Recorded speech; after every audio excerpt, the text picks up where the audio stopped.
नमस्कार, मैं सुजीत तिवारी आप सभी का स्वागत करता हूं द ग्लोबल मसाला में। और आज का हमारा विषय है द हिस्ट्री ऑफ नागालैंड। आखिर क्या है नागालैंड का इतिहास? आइए हम इस छोटे से एनिमेटेड वीडियो की मदद से समझने की कोशिश करते हैं। आइए दोस्तों, आमतौर पर जब हम विदेश जाते हैं तो हमें वीजा की जरूरत पड़ती है, लेकिन आपको यह जानकर शायद हैरानी होगी कि भारत में एक ऐसा राज्य है जहां जाने के लिए लोगों को वीजा की तरह ही एक परमिट लेने की आवश्यकता पड़ती है। यहां बिना राज्य सरकार की अनुमति के आप राज्य की सीमा में एंट्री नहीं ले सकते। दोस्तों, ये राज्य है नागालैंड। जी हां, नागालैंड, जिससे कभी अंग्रेजी हुकूमत भी खौफ खाती थी। जिस वक्त भारत पर अंग्रेजों का राज था, उस वक्त भारत का ये राज्य अंग्रेजों के चंगुल से लगभग आजाद सा ही था और कहीं न कहीं आज भी अलग थलग ही है। आज की इस वीडियो में हम पूर्वोत्तर राज्य नागालैंड के इतिहास पर चर्चा करने वाले हैं। 1 दिसंबर 1963 को भारत का 16वां राज्य बना नागालैंड। आज भले ही भारत का हिस्सा है, लेकिन आज भी लोगों को इसके बारे में कम ही जानकारी है। नागालैंड यानी नागाओं की भूमि, जो प्राकृतिक, सांस्कृतिक और पर्यावरणीय संसाधनों से भरपूर है। यह भारत का एकमात्र राज्य है जिसका नाम वहां पर पाई जाने वाली जनजातियों के नाम पर रखा गया है। नागालैंड दिखने में जितना सुंदर है, उतना ही विख्यात है इसका इतिहास। कटु रक्त रंजित इतिहास, जो ब्रिटिशरों की विभाजनकारी और ईसाईकरण नीति के कारण आज भी अशांति का कारक बना हुआ है। ये सब सुनकर आपके मन में भी नागालैंड के इतिहास को जानने की उत्सुकता जाग गई होगी। तो चलिए शुरू करते हैं नागालैंड का सफर। Early Nagaland history. इतिहास के पन्ने पलटने पर पता चलता है कि नागालैंड का एक मानव बस्ती के रूप में विकास हजारों वर्षों तक चले मानव प्रवास से हुआ है। यहां बसने वाली जनजातियों को नागा कहा गया है। नागाओं की उत्पत्ति कहां से हुई है, इसके कुछ पुख्ता प्रमाण नहीं है, लेकिन माना जाता है कि ये लोग northern Mongolia region, south east Asia या साउथ वेस्ट चाइना से हिमालय के साउथ में चलकर आए थे।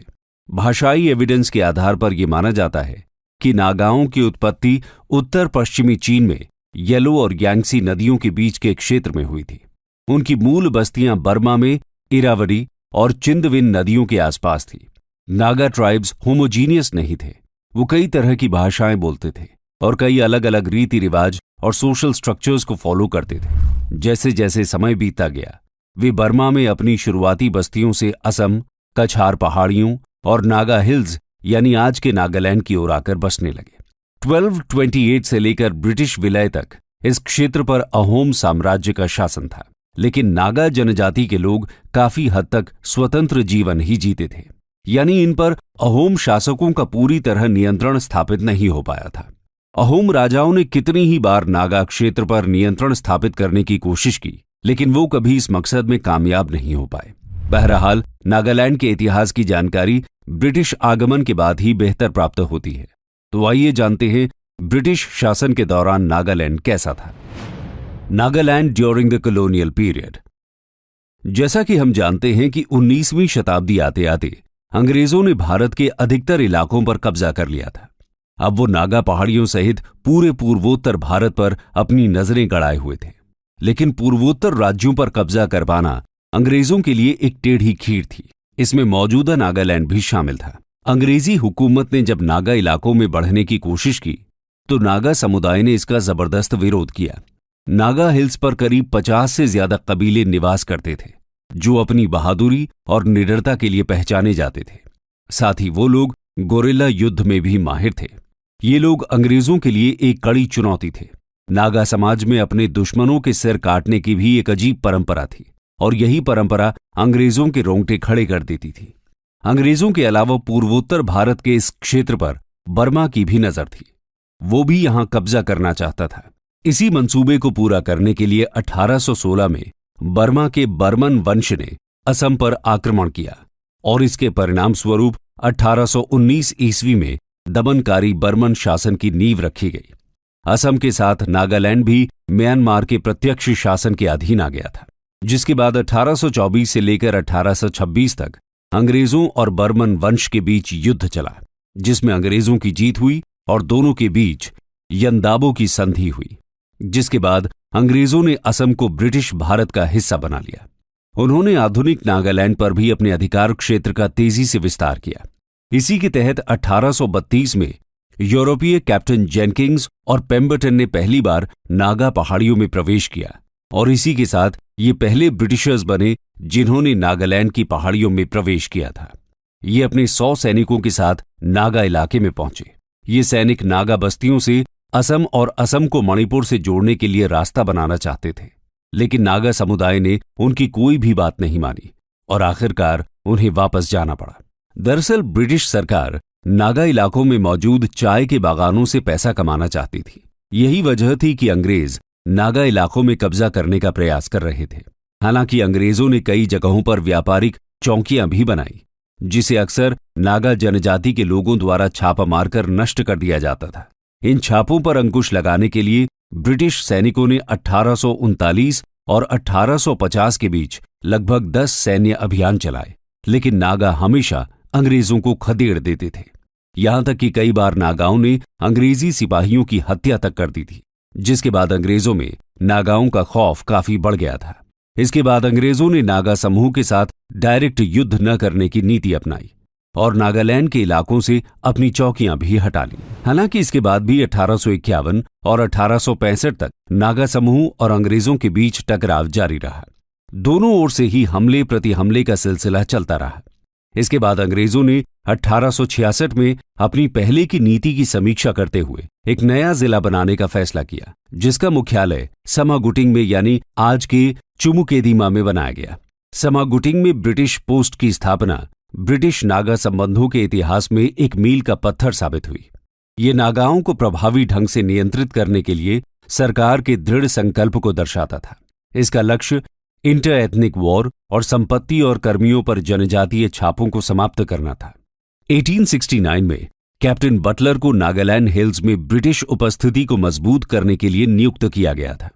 इन्होंने नागा जनजातियों से हाथ मिलाने की बहुत कोशिश की, लेकिन इनका जनजातियों द्वारा हमेशा विरोध किया गया। इसके बाद 1878 में नागा पहाड़ियों को प्रभावी ढंग से नियंत्रित करने और प्रभावित करने के उद्देश्य से जिले का मुख्यालय कोहिमा में स्थानांतरित कर दिया गया। अंग्रेजों ने कोहिमा में अपनी छावनी बनाई, जो नागालैंड के लिए प्रशासन, कॉमर्स और संस्कृति का केंद्र बना। अब अंग्रेज धीरे धीरे नागालैंड पर कब्जा करने लगे। इसी के तहत 1879 के दौरान राजनीतिक अधिकारी दमंत खोनोमा के शक्तिशाली गांवों को नियंत्रित करने के लिए दृढ़ थे। उन्होंने अपने सैनिकों के साथ खोनोमा की ओर मार्च किया, जहां उनके 35 एस्कॉर्ट्स के साथ उन्हें गोली मार दी गई। खोनोमा में अंग्रेजों की हार हुई। इसी के साथ अंग्रेजों ने कुछ समय के लिए नागालैंड पर अधिकार करने के मंसूबों को छोड़ दिया। हालांकि 1880 के बाद ब्रिटिश प्रशासन ने नागा पहाड़ियों के एक बड़े क्षेत्र पर अपनी स्थिति मजबूत कर ली और इसे अपने कंट्रोल में ले लिया। 1892 तक पूर्वोत्तर में त्युएन सांग क्षेत्र को छोड़कर संपूर्ण नागा हिल्स पर अंग्रेजों का शासन था। इसके बाद ब्रिटिश प्रशासन ने वहां पर मॉनेटरी सिस्टम लागू किया, जिसकी वजह से वहां चलती आ रही कबीलाई परंपरा काफी प्रभावित हुई। इन विकासों ने नागा लोगों के बीच गहरा सामाजिक परिवर्तन शुरू किया। सबसे पहले अंग्रेजों द्वारा इन एथनिक ग्रुप्स के सामाजिक रीति रिवाजों को टारगेट किया गया, ताकि इन ट्राइब्स को बगावत करने के लिए उकसाया जा सके और बाद में बल के प्रयोग से इन्हें अपने कंट्रोल में लिया जा सके। अंग्रेजों ने जनजातियों में सदियों से चली आ रही पशु बलि जैसी प्रथा पर रोक लगा दी। साथ ही इन ट्राइब्स के फॉरेस्ट राइट्स को भी समाप्त कर दिया गया, जिसकी वजह से इन ट्राइब्स ने अंग्रेजों के खिलाफ विद्रोह कर दिया। लेकिन भाला तीर कमान से लड़ने वाले ये ट्राइब्स ब्राउन बीज या स्नाइडर एनफील्ड जैसी गन्स का कब तक सामना कर पाते। फलस्वरूप नागा हिल्स पूरी तरह अंग्रेजों के नियंत्रण में आ गई और इसे वर्ष 1926 में भारत से अलग कर बर्मा के पकोक्कू हिल ट्रैक्ट्स डिस्ट्रिक्ट का हिस्सा बना दिया गया। इसके अलावा नागालैंड में समय बिताने वाले ब्रिटिश ईसाई मिशनरियों ने इस क्षेत्र की संस्कृति को बदलने में महत्वपूर्ण भूमिका निभाई। मिशनरियों ने नागा समुदाय में पश्चिमी सभ्यता का भी जोर शोर से प्रचार किया, जिसकी वजह से नागा समुदाय अपनी संस्कृति और परंपराओं से दूर होने लगा। उनके मिशनरी कार्यों के परिणाम स्वरूप कई नागा जनजातियों ने ईसाई धर्म और विशेष रूप से बैप्टिस्ट विश्वास को अपनाया। इस दौरान नागालैंड की आधी आबादी ने ईसाई धर्म को अपना लिया था। आपको शायद जानकर हैरानी होगी कि एशिया का सबसे बड़ा चर्च सूमी बैप्टिस्ट चर्च नुहेबोटो नागालैंड में है। 1918 आते आते नागा हिल्स को एकजुट करने के लिए नागाओं ने मिलकर एक क्लब का गठन किया, जिसका नाम नागा क्लब रखा गया। इसके बाद भारत में साइमन कमीशन के आगमन पर नागा समुदाय ने ब्रिटिश सरकार के सामने कुछ मांगे रखी। ये मांगे 10 जनवरी 1929 को रखी गई थी, जिसे submission of memorandum to the Simon commission भी कहा जाता है। नागा समुदाय की मांग थी कि उन पर किसी भी तरह की कोई पाबंदी न लगाई जाए। उन्होंने कहा कि उनसे वसूला जाने वाला टैक्स बिल्कुल गलत है, क्योंकि उनकी जमीनें खेती के लायक नहीं है। नागा समूह ने इस मेमोरेंडम में अंग्रेजों को इनके इलाके से लौट जाने के लिए भी कहा था, क्योंकि उनका मानना था कि अंग्रेजों ने नागाओं पर कोई विजय नहीं पाई है। उन्होंने न तो उन्हें जीता है, न ही किसी शर्त के मुताबिक उन्हें गुलाम रहने को मजबूर किया है। नागा हमेशा से आजाद रहे हैं और आगे भी ऐसे ही रहना चाहते हैं। साइमन कमीशन को नागा मेमोरेंडम के जवाब में ब्रिटिश हाउस ऑफ कॉमन्स ने फैसला सुनाया कि नागा पहाड़ियों को नए संविधान के दायरे से बाहर रखा जाना चाहिए, जिसके बाद नागा समुदाय अंग्रेजों के कानूनों से दूर था। 1935 के बाद नागाओं ने नागा क्षेत्र में स्वशासन यानी बिना किसी दखल के खुद ही शासन व्यवस्था संभाली और शासन किया। नागालैंड ने द्वितीय विश्व युद्ध की कई लड़ाइयों में से एक लड़ाई में केंद्रीय भूमिका निभाई। द्वितीय विश्व युद्ध के दौरान 4 अप्रैल 1944 को जापानी सैनिकों ने वर्तमान नागालैंड की राजधानी कोहिमा पर हमला किया। यहां ब्रिटिश इंडियन आर्मी की कमान विलियम स्लिम के पास थी। 3 महीने तक चले इस युद्ध में जापान को हार का सामना करना पड़ा। इस युद्ध में जापान के करीब 53,000 सैनिक मारे गए थे, जबकि 16,000 से ज्यादा ब्रिटिश सेना के जवान और बड़ी संख्या में नागा मारे गए थे। इतिहासकारों का मानना है कि जापान की मंशा विश्व युद्ध में कोहिमा से इम्फाल तक एक सैन्य दीवार बनाने की थी, लेकिन इस हार ने उन्हें दक्षिण एशिया में आगे बढ़ने से रोक दिया। दोस्तों, इस युद्ध में अंग्रेजों की भले ही जीत हुई हो, लेकिन द्वितीय विश्व युद्ध के बाद ब्रिटिश गवर्नमेंट काफी कमजोर पड़ गई। इसके बाद उन्हें भारत से भी जाना पड़ा और इसी के साथ भारत आजाद हो गया। लेकिन नागालैंड का संघर्ष अभी भी खत्म नहीं हुआ था। आइए जानते हैं कि आजादी के बाद का नागालैंड कैसा था। Nagaland post independence. दोस्तों, अंग्रेजों से भारत को आजादी तो मिल गई, लेकिन ये क्षेत्र असम प्रांत का एक हिस्सा बना रहा। बता दें कि अलग देश की मांग को लेकर 1946 में ही फिजो के नेतृत्व में एनएनसी यानी नागा नेशनल काउंसिल का गठन किया गया था। इस अवधि के दौरान नागा जनजातियों के बीच राष्ट्रवादी गतिविधियों का उदय हुआ, क्योंकि वे अपने पैतृक और मूल संस्कृति को छोड़ना नहीं चाहते थे।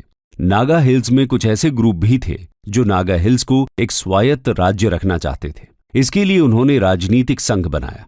आजादी के बाद जवाहरलाल नेहरू के नेतृत्व वाली भारत सरकार ये कोशिश कर रही थी कि नागा हिल्स को इंडियन यूनियन का हिस्सा बनाया जाए। इसके लिए भारत सरकार ने उत्तर पूर्व की विभिन्न स्वदेशी जनजातियों जैसे असमिया, गारो, खासी, लुशाई, अबोर, मिशमिश और मैतीज के नेताओं के साथ मीटिंग की, लेकिन उनकी कोशिशों पर पानी फिर गया। 14 अगस्त 1947 को एनएनसी यानी नागा नेशनल काउंसिल के ब्रिटिश नागरिक अंगामी जापू फिजो के नेतृत्व में नागा नेताओं ने बृहत्तर नागालैंड यानी नागालिम की घोषणा कर दी थी। अंगामी जापू फिजो ने नागा राष्ट्रीय परिषद का नेतृत्व किया। दोस्तों, अंगामी जापू फिजो वो शख्स थे जिनका मानना था कि पूर्वोत्तर भारतीय राज्यों को भारतीय संघ का हिस्सा न बनकर अपना एक स्वतंत्र राज्य बनाना चाहिए। फिजो की अध्यक्षता में एनएनसी ने हिंसा का रास्ता अपनाया। फिजो के इस डिक्लेरेशन के बाद नागा रीजन में भारत सरकार के दफ्तरों और उनके ऑफिसर्स पर एनएनसी के लोगों द्वारा हमले शुरू हो गए। कहीं कहीं तो ये हमले इतने हिंसक थे कि एनएनसी के बागियों ने सरकारी अफसरों को जिंदा तक जला दिया था। इसके साथ ही नागा और एनएनसी के हजारों लोगों को भी अपनी जान गंवानी पड़ी। साल 1952 में 22 मार्च को अंगामी जापू फिजो ने नागा फेडरल गवर्नमेंट और नागा फेडरल आर्मी का गठन किया। नागाओं ने 1953 में भारत सरकार के खिलाफ सविनय अवज्ञा रणनीति का इस्तेमाल किया, लेकिन जब इससे बात नहीं बनी तब 1955 में एक सशस्त्र संघर्ष शुरू हुआ। विद्रोह को कुचलने के लिए लगभग 4000 भारतीय सैनिकों को नागालैंड में तैनात किया गया, लेकिन हिंसा बढ़ती ही जा रही थी। 1956 में एनएनसी ने नागालैंड में अपनी सरकार के निर्माण की घोषणा कर दी, जिसके बाद 1957 में सरकार ने नागा जनजातियों के प्रतिनिधियों के साथ कूटनीतिक बातचीत शुरू की और असम के नागा हिल्स जिले और त्युएनसांग सीमांत को एक एकल राजनीतिक इकाई में एकजुट किया। इसी दौरान नागा जनजातियों ने नागा समस्याओं के समाधान के लिए डॉक्टर इमकोंग लीबा आओ की अध्यक्षता में 22 अगस्त 1957 को नागा पीपल्स कन्वेंशन का गठन किया। इसी के साथ हिंसक घटनाओं पर अंकुश लगाने के लिए सरकार ने 11 सितंबर 1958 को 3 नागा बहुल जिले सेनापति तामेंगलोंग और उखरुल में AFSPA यानी armed forces special power act लागू कर दिया। लेकिन सरकार के इस फैसले से जनजातियों में असंतोष और ज्यादा बढ़ गया और जल्द ही पूरे राज्य में आंदोलन और हिंसा की आग और तेज हो गई। भारत सरकार के सामने सबसे बड़ी समस्या थी नागा फेडरल आर्मी की। ये एक तरह से नागालैंड की अंडरग्राउंड हथियारबंद आर्मी थी। NFA और इंडियन आर्मी ने जमकर एक दूसरे का मुकाबला किया, लेकिन सशस्त्र बलों के हस्तक्षेप के बावजूद सरकार को नागा क्षेत्र में शांति स्थापित करने में कोई खास सफलता नहीं मिली। तो सरकार ने बल नहीं बल्कि बातचीत का रास्ता अपनाया।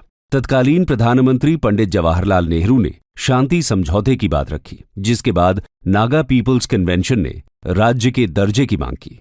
इसकी शुरुआत हुई 1961 में, जब नागा पीपल्स कन्वेंशन और भारत सरकार के बीच 16 सूत्रीय समझौता हुआ, जहां नागालैंड को एक पूर्ण भारतीय राज्य का दर्जा देने की बात तय हुई। इसके चलते 1962 में स्टेट ऑफ नागालैंड एक्ट पास हुआ और 1 दिसंबर 1963 को नागालैंड को औपचारिक रूप से एक राज्य के रूप में मान्यता मिली। इसके बाद मई 1964 में भारत सरकार और नागा संघीय सरकार यानी फीजो की नागा फेडरल गवर्नमेंट के बीच भी संघर्ष विराम की घोषणा की गई।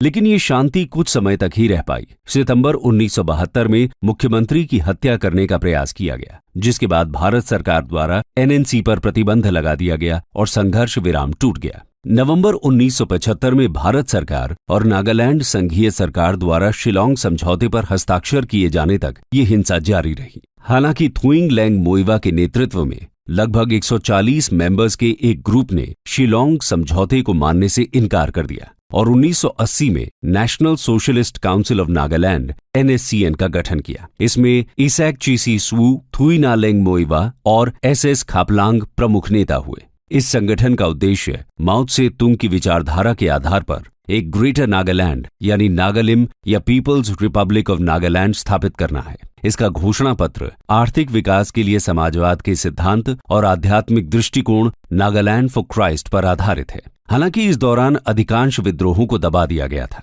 फिर 1988 में NSCN में विवाद हुआ और 30 अप्रैल 1988 को NSCN 2 गुटों में विभाजित हो गया। SS खापलांग के नेतृत्व वाले गुट को NSCN-K कहा गया और NSCN-IM वाले गुट को इसैक चीसी स्वू और थुइंगालेंग मोइवा ने नेतृत्व किया। नागालैंड इंसर्जेंसी में NSCN-IM के विद्रोह को मुख्य वजह बताया जाता है। इस संगठन की मांग एक ग्रेटर नागालिम है, जिसमें नागालैंड के साथ साथ सभी निकटवर्ती नागा क्षेत्र शामिल हैं, जिसमें असम, अरुणाचल और मणिपुर के कई जिलों के साथ साथ म्यांमार का एक बड़ा हिस्सा भी शामिल है। ग्रेटर नागालिम के नक्शे में लगभग 1,20,000 वर्ग किलोमीटर का एरिया है, जबकि वर्तमान नागालैंड राज्य 16,527 वर्ग किलोमीटर का क्षेत्र है।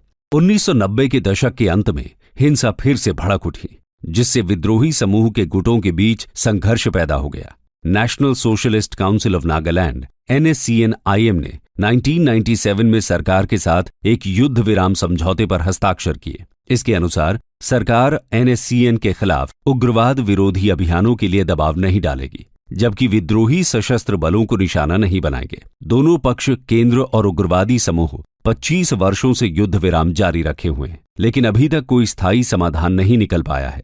भारत सरकार लगातार NSCN-IM और नागा नेशनल पॉलिटिकल ग्रुप्स यानी NNPGs की कार्य समिति के साथ अलग से बातचीत कर रही है। NNPG में कम से कम 7 नागा समूह शामिल हैं। नागालैंड में विद्रोह को समाप्त करने के लिए 3 अगस्त 2015 को भारत सरकार और NSCN-IM के बीच नागा शांति समझौते पर हस्ताक्षर किए गए। सरकार के इंटरलॉक्यूटर RN रवि ने भारत सरकार की ओर से इस पर हस्ताक्षर किए, जबकि NSCN की ओर से अध्यक्ष लेफ्टिनेंट इसाक चीशी स्वू और महासचिव थुइंगालेंग मोइवा ने हस्ताक्षर किए। इसके बाद नवंबर 2017 में NNPGs के साथ भी अग्रीमेंट पर हस्ताक्षर किए गए। NNPGs एक समाधान को स्वीकार करने और बातचीत जारी रखने पर सहमत हुए हैं, लेकिन NSCN-IM नागाओं के लिए एक अलग फ्लैग और संविधान की अपनी मांग पर अड़ी हुई है, जिस वजह से आज भी समय समय पर यहां हिंसा होती ही रहती है। सेना और विद्रोहियों की झड़प की खबरें आज भी हमें सुनने को मिलती है और नागालैंड की जनता आज भी शांति के इंतजार में है। कंक्लूजन। आप लोगों को ये तो वीडियो दोस्तों, देख के ये बहुत था मजा आया 7 होगा। सिस्टर में से आप मेरे एक चैनल सिस्टर को यानी सब्सक्राइब नागालैंड का करें, इतिहास मेरे चैनल को और उसके सब्सक्राइब बनने कर की लें, बेल आइकन कहानी। प्रेस कर लें। वैसे नागालैंड जब की मैं हवाओं आपको में वीडियो जितना अपलोड विद्रोह करूंगा, है, आपको उससे कई नोटिफिकेशन ज्यादा मिलेगा और यहाँ आप मन मेरे को वीडियो को शांत देखकर करने वाली नई सुंदरता जानकारी ले है। सकें। भारत की थैंक यू। अखंडता को